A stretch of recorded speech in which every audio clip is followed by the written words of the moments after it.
very warm welcome to Citizen Live at 1. It is the 12th of August, 2013. My name is Michelle Morgan. Well, let's start by taking a look at the Moscow World Athletics Championships. Now, the men's 3,000 meters steeplechase world champion battle has been quickly shaping up to be a Kenyan dynasty after defending champion Ezekiel Kemboi, newcomer Conseslus Kipruto, Diamond League defending champion Paul Kipsiele-Koech and Abel Mutai all easily qualified for the finals after today's heats.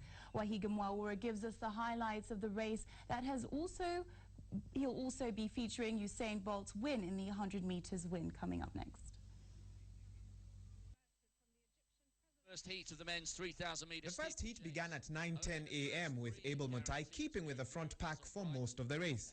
In what turned out to be a very fast race, France's Mahieddine Mekisi Benabad eventually eased his way to the front, taking first place in 8 minutes 15.43 seconds, followed by Canada's Matthew Hughes 2 seconds later, while Abel Mutai finished third to also qualify in 8 minutes 19.15 seconds. And Mutai coming across for third, the Spaniard. Well, a bit of a wobble on the line there, but they didn't call him back, luckily. During Heat 2, Ezekiel Kemboi chose to run at the back for most of the race. Eases himself to the front. Before slowly easing his way to the front. In classic Kemboi style, the Olympic gold medalist slowed down towards the finish line, allowing USA's Ivan Jaga to win in 8 minutes 23.76 seconds, while he finished 8 milliseconds later. In third, well, that would have been quite tragic in the end, wouldn't it? Negotiate his way through the second heat. Now in this third heat of the Heat 3 was the only heat with two Kenyans, and interestingly, Conseslus Kipruto chose to lead the pack while Paul Kipsiele-Koech stayed at the back. That all changed towards the end of the race as the two broke away and dashed for the finish line, with Kipruto qualifying first in 8 minutes 22.31 seconds, while his senior finished 55 milliseconds later. Yeah, he is safe in third. Finally, in yesterday's men's 100-meter final, Usain Bolt restored order to the world of sprinting by reclaiming the 100-meter world championship gold he lost through a false start in South Korea 2 years ago. Slightly better than Bolt, but Bolt now becoming through Gatlin, still heading him at this point, but here comes Usain. As rain fell and thunder clapped around the Luzhniki Stadium, Bolt did what he does best, crossing the finish line first in 9.77 seconds. Fast-starting American Justin Gatlin took silver in 9.85 seconds, with Jamaican Nesta Carter securing bronze in 9.95 seconds. Pretty safely. Steve, as a testament to what you were saying, For Citizen at 1, I'm Wahiga Mwaura. Right, well, still on athletics, the world 10,000 meters silver medalist Gladys Cherono's family have promised to hold a big party for the star when she comes back home after finishing second to Ethiopia's Tyronesh Dibaba in a tight finish at the World's Athletics Championships in Russia last night. Cherono's family watched her miss out by just 3 seconds to Dibaba, but she still clinched Kenya's third medal at the championship. Citizen Sports' Banan Dong was with the family last evening and tells us more.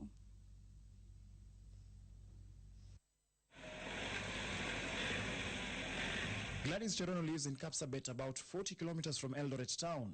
The road to her home was treacherous, following light showers, and we were skeptical we'd make it in time to catch her family witness Cherono wow the world in her debut at the World Championships. We barely reached on time. This is Gladys Cherono's home in Erimis in Kapsabet, Nandi County, where family and friends were gathered to watch her make history on the tracks of the Luzhniki Stadium at the World Championships. Cherono's home usually experiences little activity, but Sunday night, her house was packed with an expectant crowd of family members and friends, their eyes riveted to the small screen as Cherono took on the best in the world. Cherono's mother-in-law, Selina Chepsiror, is glued to the race and urges on her daughter-in-law, who is more than 6,000 kilometers away. Cherono missed to defend Vivian Cheruyot's gold medal, but she was rewarded with a silver. Niko na furaha sana. Ilikuwa mzuri kabisa, na alikaa sana, alikuwa number 7 na akakuja mpaka number 2. Nikafurahia.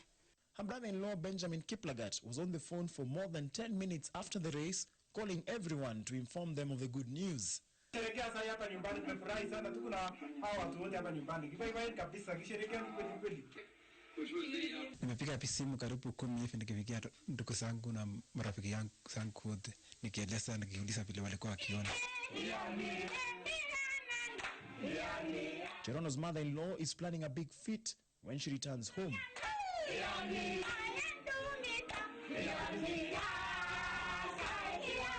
Karibisha kabisa. Mtakula ng'ombe, mtakunywa maziwa. Gladys seems to have heeded the call of former champion Vivian Cheruiyot, who had earlier urged the team to tackle the field without fear. Niliweza kuambia hawa wasiogope kwa sababu dibaba si ule dibaba wa kitambo. So wasione ni dibaba every time. Bernard Ndong for Citizen Sports in Irimis, Kapsabet, Nandi County.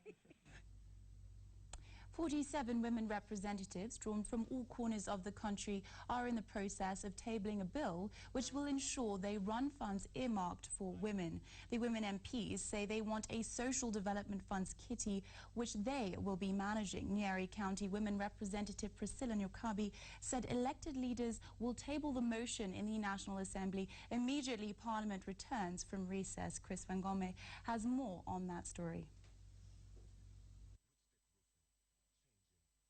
The initiative to bring funds earmarked for women under the control of elected women leaders under the Social Development Funds is a bipartisan initiative bringing together women elected through parties under the National Alliance Party ticket, the Coalition for Reforms and Democracy constituent parties, as well as other parties in different formations.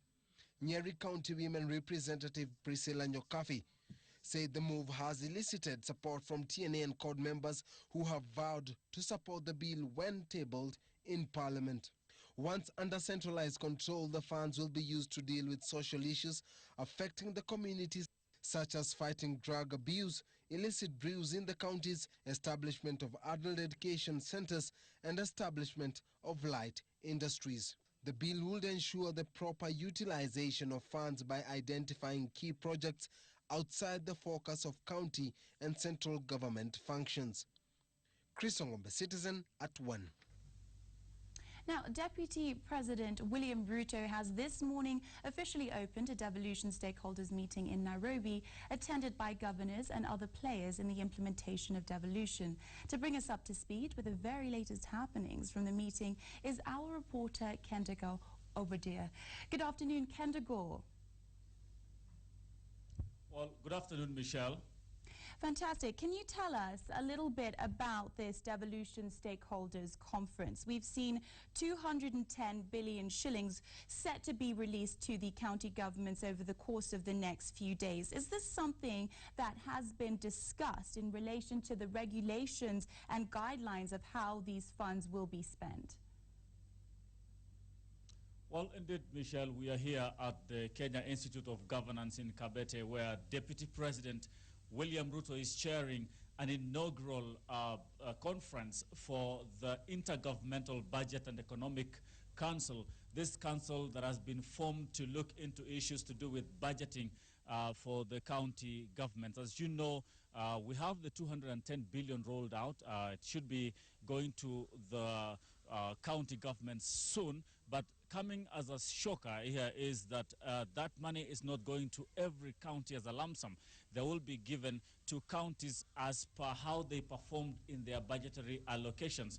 For instance, if there is a problem in your budget, if there is extravagance in terms of spending and that, the controller of budget will be looking at that and see that those who have qualified will be getting their money soon, but those who have not qualified will have to seek approval, first of all, from the control of budget, depending on how they budgeted during their initial budgets, see whether they will get the money. And that has really elicited a lot of reaction from members of this particular conference, which includes governors and their cabinet secretaries who will be in charge of finances in the various counties, who are saying they didn't know anything to do with guidelines that would govern their budgetary allocations. But the budget controller has been so categorical that the money will only be given to those who have observed the guidelines to do with budgets. And what is happening here today is that they will be looking at various guidelines and laws that govern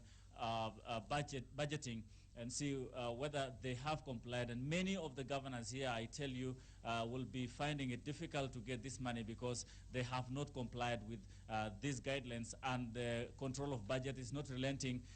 She says she's not going to release any money to people who have not complied with the guidelines of budgetary allocations. Michelle.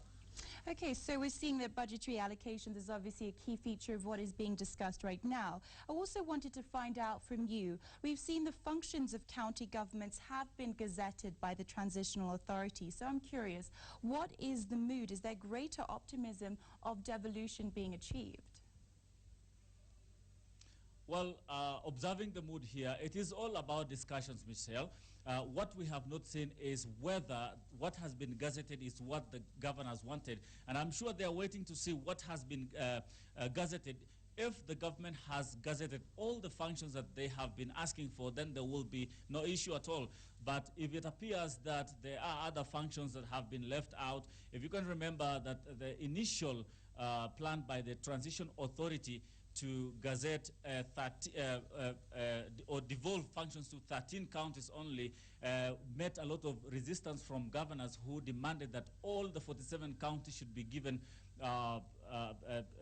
functions to roll out. But again, this depends on the capacity of every county and what they have applied to be executed. Remember, all counties are not the same, and they may not be able to execute functions just like any other county. And so that has to be looked into. But then the government has accepted that they will be working with the counties to see whatever functions they are ready to roll out or execute, then that the government is not going to hold back that particular function. And so what we'll be looking at is that once the governors here are conversant with what has been gazetted today, then they will be able to react accordingly. But so far, we don't have any kind of acrimony against the government. They're having a very, very smooth discussion with the Deputy President and the Cabinet Secretary for Devolution, who is here. It's just about discussing what we have at the moment, Michelle.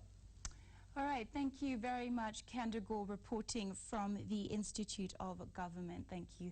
Right, so let's move on with some of our other stories. And the Cabinet Secretary in charge of Agriculture, Livestock and Fisheries, Felix Koskei, has called upon the Kiambu County Government to amend its laws to ensure that agricultural areas meant for coffee and tea growing are not developed into housing units.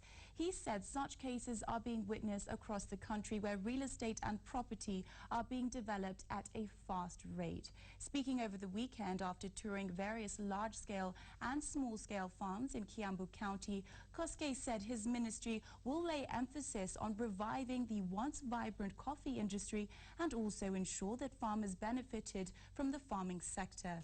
Concerning the dairy sector, the Fish Farming and Cabinet Secretary expressed optimism in partnering with all stakeholders, saying that the stimulus program on fishing had been misused and that investigation had been launched into establishing what went wrong in the program. The government is focused on turning around the coffee industry. We are also asking the county government to do extension services to the coffee farmers to ensure that they get services, technical services as far as coffee aspect is concerned. Now, businessmen in Madogo area of Tana River County are counting their losses following attacks by armed thugs on their premises. The alleged mob of 200 youth are said to have ransacked 3 bars, destroying properties worth over 6 million shillings. Jeff Kiruri brings us that story.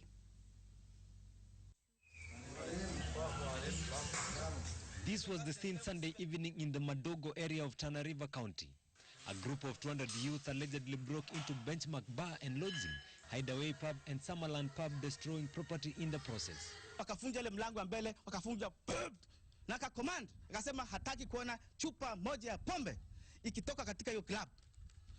Hapo vijana waliingia, karibu watu 100 waliingia na kushambulia, na akasema hataki kuona kiti, hataki kuona meza, hataki kuona fridge, hataki kuona chochote ndani ya bar, hataki kuona block.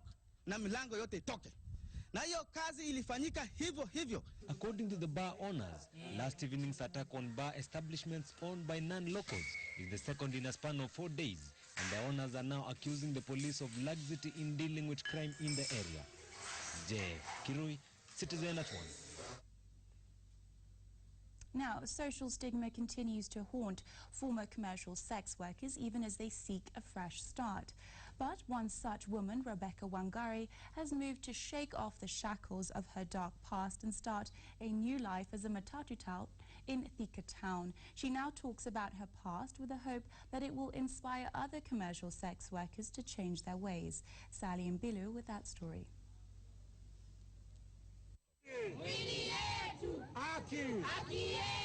It was a cause over 500 commercial sex workers would rally for on the 18th of September 2012 to protest what they termed senseless killings of commercial sex workers in Thika Town, and in the same breath they would call on the government to decriminalize the trade.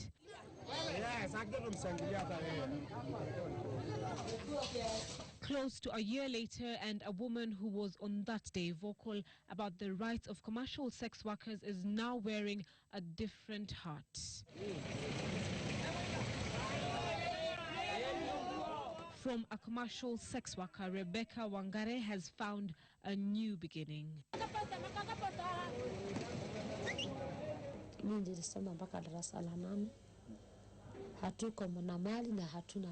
She recounts her initiation, as it were, into the commercial sex workers trade. Mimi ni company nilishikana nayo. First being ni company mahali nilikuwa naishi. Wakati nilikuwa nafanya kazi lodging, nilikuwa nafanya kazi ya lodging ya kufua sheet. Kwa ile plot nilikuta wasichana walikuwa wa sex workers walikuwa wamekodesha nyumba huko. Rebecca speaking of a past that saw her spend 3 years on the streets under the blanket of darkness, if only to fend for her 3 children. The genesis of her work as a commercial sex worker, what saw her desperate to escape the snares of poverty and a broken marriage. Kitu ya kwanza ni mtu kujidharau. Kama ulikuwa umeolewa ama umezalisha watoto na mwanaume fulani yeyote, ama ulikuwa umeolewa na mwanaume mmekosana, mmeachana. So ile kitu wanaonanga ni rahisi na kupata pesa ni kuenda kwa street. Kwa ile shida na mimi nilipatana nayo. Kabla nipate kazi, nilikuwa nimefungiwa nyumba, watoto wangu wako wanaenda shule, hata kukula ni shida. It may be a world of stark contrast, a different trade she has settled on. But the mother of 3 has no regrets. She has every intention of making her dreams to start a saloon business come true by saving the wages she now earns, intent on moving past the shame and degradation of the past. Sasa mimi nikikosa kazi, mimi siendangi. Hiyo kazi ni kama inanisahau sasa kwa kichwa. Mimi wanga nafikiria vile tu nitalea watoto wangu, na sana huyu mtoto wangu akiwa class 8, Mungu anisaidie nipate pesa ya kumpeleka mbele next year.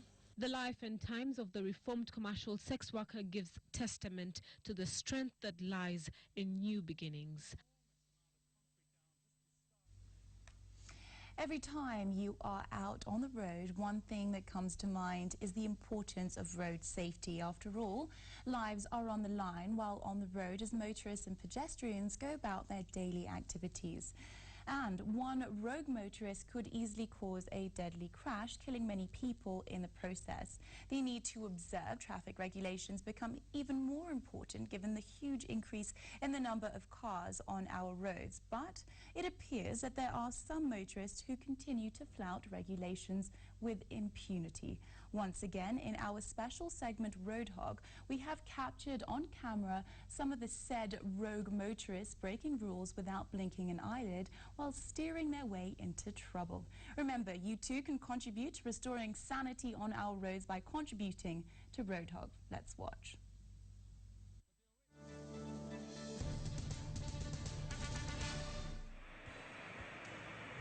Valley Road, Nairobi. Notorious for illegal turns that are a danger and inconvenience to other motorists. To the driver of KBJ 808T. Shame on you! This car is registered under Rafiki Deposit Taking Microfinance Limited and Ochieng Victor.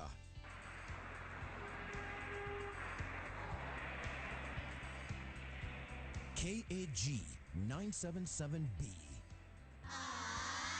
Shame on you! This car is registered to Anwar G. Kimji. KBU 444W. Shame on you! This car is registered to Wanjaya Wairimu. Okay. And to you, KBQ 594P. Shame on you! This car is registered under Equity Bank Limited and Obed Albert.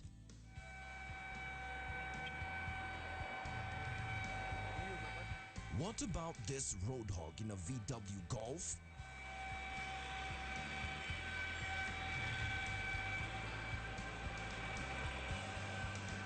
KBN 976A. Shame on you! This car is registered to Nekni Raskon. And on Ngong Road, this overlapping matatu goes right into the path of an oncoming car. So to this matatu roadhog in KBG 326V.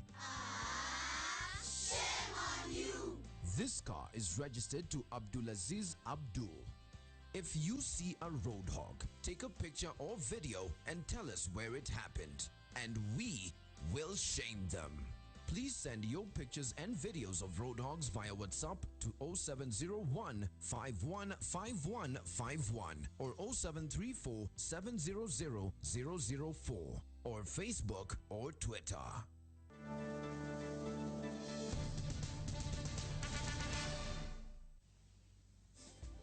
That was our Roadhog segment. Do send in your views, any videos that you have. We would love to see that and feature that on our segment. Right, well, we're going to take a small break, but we'll be back with more stories as well as business and sports, so keep it Citizen.